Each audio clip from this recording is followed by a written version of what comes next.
পানি পানি পানি পানি ও মামা কি গান গাও পানি পানি। আচ্ছা আসলে দেখো তো, এমবিবিএস সমান কি? পানি। মানে এমবিবিএস পানির মতো সোজা। তুমি যদি এটা মনে রাখতে পারো তাহলে সার্কভুক্ত যে দেশগুলো আছে আমরা সেটা মনে রাখতে পারবো। সার্কভুক্ত যে দেশগুলো আছে। এখন দেখো এমবিবিএস সমান কি?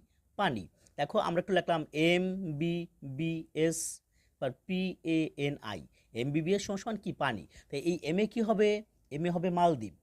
দেখো, বিতে হবে বাংলাদেশ, এই বিতে ভুটান, এসে শ্রীলঙ্কা। দেখো এমবিবিএস এটুকু হয়ে গেল। এখন পানি দেখো, পিতে কি? পাকিস্তান, এতে আফগানিস্তান, এনে নেপাল, আর আইতে ইন্ডিয়া। আমি কি বলছি বুঝতে পারছো? আফগানিস্তান। খুব সহজেই তাহলে তুমি কি করতে পারবে? যে সার্কভুক্ত দেশগুলোর নাম মনে রাখতে পারবে। ধন্যবাদ।